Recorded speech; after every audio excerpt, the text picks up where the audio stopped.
akuntansi, saya Rudianto yang telah memandu untuk mempelajari akuntansi selangkah demi selangkah, bagian demi bagian di dalam video-video tutorial sebelumnya, kembali menemani untuk melangkah lebih jauh di dalam mempelajari akuntansi. Di dalam video ke-21 ini yang merupakan bagian dari rangkaian tutorial akuntansi dasar, kita telah masuk ke perusahaan dagang. Karena perusahaan dagang memiliki karakteristik yang berbeda dengan perusahaan jasa, maka cara mencatat transaksi di dalam perusahaan dagang juga berbeda. Implikasinya, laporan arus kas yang merupakan bagian dari laporan keuangan perusahaan dagang juga tidak sepenuhnya sama dengan perusahaan jasa. Di dalam video ini, kita akan belajar menyusun laporan arus kas perusahaan dagang. Supaya dapat memahami akuntansi perusahaan dagang dengan baik, menyimak dengan sungguh video ini hingga selesai sangat penting. Laporan arus kas adalah suatu laporan tentang aliran penerimaan dan pengeluaran kas perusahaan di dalam suatu periode tertentu, beserta penjelasan tentang sumber-sumbernya. Informasi tentang aliran kas suatu perusahaan berguna bagi para pemakai laporan keuangan sebagai dasar untuk menilai kemampuan perusahaan dalam menghasilkan kas dan mengukur aliran pemakaian kas tersebut. Informasi arus kas historis sering digunakan sebagai indikator dari jumlah, waktu, dan kepastian arus kas di masa mendatang. Dalam proses penyusunan laporan arus kas, seluruh kegiatan perusahaan dibagi menjadi 3 kelompok kegiatan, yaitu aktivitas operasional, aktivitas investasi, dan aktivitas pendanaan. Dari aktivitas operasional akan terjadi aliran masuk maupun aliran kas keluar. Dari aktivitas investasi akan terjadi aliran masuk maupun aliran kas keluar. Demikian pula dari aktivitas pendanaan akan terjadi aliran masuk maupun aliran kas keluar dari perusahaan.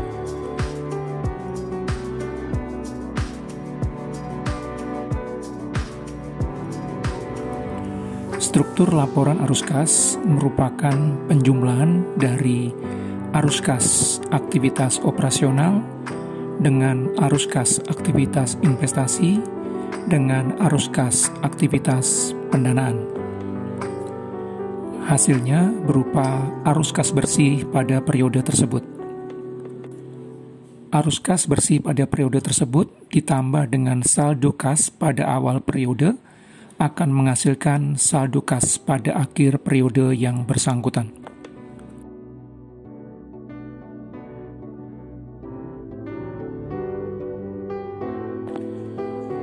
Untuk menyusun laporan arus kas, terdapat 2 metode yang bisa digunakan, yaitu metode langsung dan metode tidak langsung.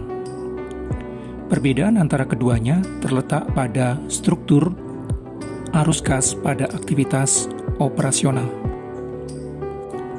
Sedangkan struktur arus kas untuk aktivitas investasi dan aktivitas pendanaan sama persis.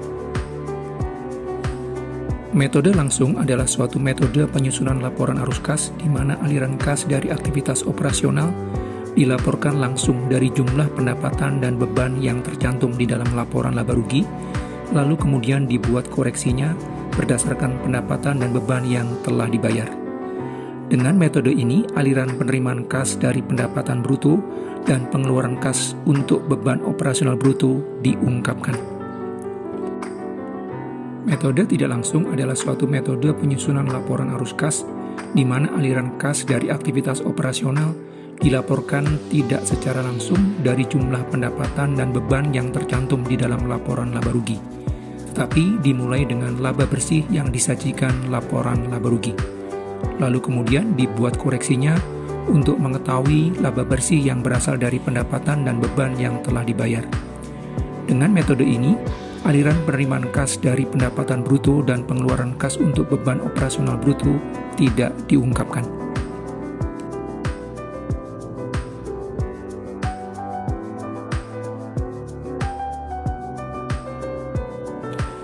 Setelah 3 dari 5 laporan keuangan disusun yang terdiri dari laporan laba rugi, laporan perubahan ekuitas, dan laporan posisi keuangan, maka dapat disusun laporan keuangan yang keempat, yaitu laporan arus kas.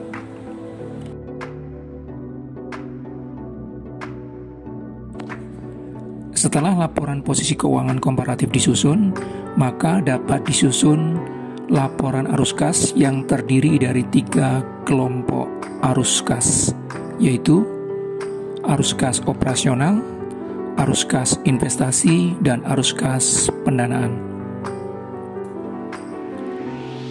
Elemen pertama dari arus kas operasional adalah laba usaha yang nilainya dapat diketahui dari laporan laba rugi. Elemen berikutnya adalah perubahan jumlah piutang. Karena piutang bermakna aset perusahaan di bawah pihak lain, maka ketika terjadi penambahan piutang di dalam satu periode, itu berarti terjadi arus kas keluar dari perusahaan. Elemen berikutnya adalah beban penyusutan, yang merupakan beban operasional yang tidak mengeluarkan kas dari perusahaan. Karena itu, ketika dicatat harus dikembalikan sebagai penambah bagi arus kas perusahaan.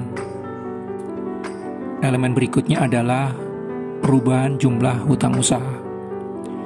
Karena hutang usaha merupakan aset pihak lain yang berada di dalam perusahaan, maka ketika terjadi pengurangan jumlah hutang, itu berarti terjadi aliran kas keluar dari perusahaan untuk membayar hutang tersebut. Elemen berikutnya adalah perubahan jumlah persediaan. Ketika persediaan berkurang, berarti terjadi penjualan. Karena terjadi penjualan, maka diartikan sebagai terjadinya aliran kas masuk ke dalam perusahaan. Penjumlahan dari laba usaha, penambahan piutang, beban penyusutan, pengurangan hutang usaha, dan pengurangan persediaan menghasilkan arus kas bersih operasional sebesar 2.750.000. Selama bulan ini tidak terjadi arus kas untuk investasi, sehingga bagian ini bernilai 0. Sedangkan arus kas pendanaan hanya terjadi pada elemen dividen, di mana terjadi pembagian dividen sebesar 4 juta rupiah, sehingga terjadi aliran kas keluar dari perusahaan sebesar 4 juta rupiah. Penjumlahan dari arus kas bersih operasional, arus kas investasi, dan arus kas pendanaan menghasilkan arus kas bersih pada bulan ini sebesar 6.750.000. Arus kas bersih ini ditambahkan dengan saldo kas pada awal bulan sebesar 96 juta, menghasilkan saldo kas pada akhir bulan sebesar 89.250.000. Saldo kas pada akhir bulan ini sama dengan saldo kas di dalam laporan posisi keuangan pada akhir Mei 2022. Ketika laporan arus kas disusun dengan metode langsung, maka 3 elemen pertama dari arus kas operasional, yaitu penjualan, beban pokok penjualan, dan beban operasional, dapat diambil langsung datanya dari laporan laba rugi. Elemen berikutnya berupa perubahan jumlah piutang, di mana piutang diartikan sebagai aset perusahaan berada di tangan pihak lain. Maka ketika terjadi penambahan jumlah piutang, dimaknai sebagai terjadinya aliran kas keluar dari perusahaan. Elemen berikutnya berupa beban penyusutan, yang merupakan beban operasional yang tidak mengeluarkan kas ketika dicatat dan dilaporkan. Maka ketika laporan arus kas disusun, beban penyusutan harus ditambahkan sebagai bagian dari arus kas masuk ke dalam perusahaan. Elemen berikutnya berupa perubahan jumlah hutang usaha, di mana hutang usaha diartikan sebagai aset pihak lain berada di tangan perusahaan. Maka ketika jumlah hutang usaha berkurang, diartikan sebagai terjadinya aliran kas keluar dari perusahaan untuk membayar hutang tersebut. Pengurangan persediaan diartikan sebagai terjadinya penjualan. Maka terjadinya penjualan akan menyebabkan terjadinya aliran kas masuk ke dalam perusahaan.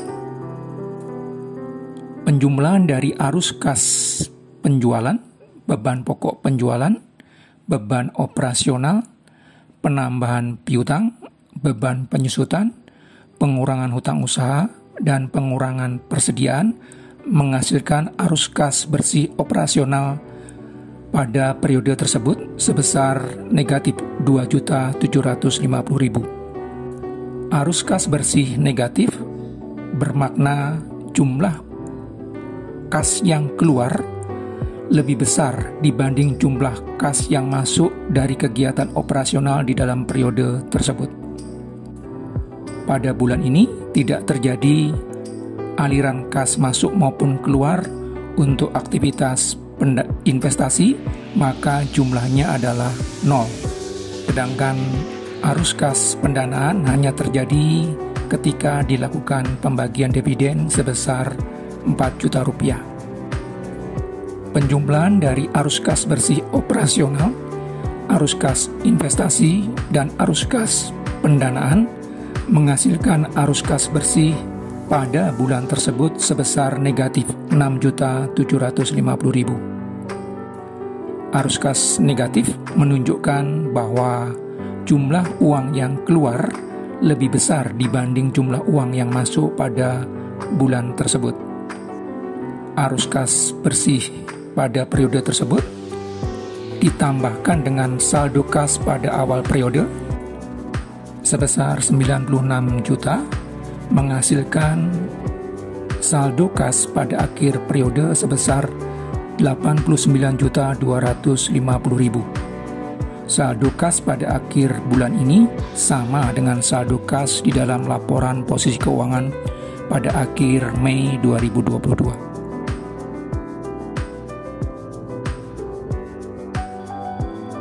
Jika mendapatkan manfaat dari video tutorial ini dan ingin terus bertumbuh di dalam pemahaman akuntansi, silakan tekan tombol like, subscribe, dan loncengnya supaya mendapatkan pemberitahuan jika dikeluarkan video berikutnya.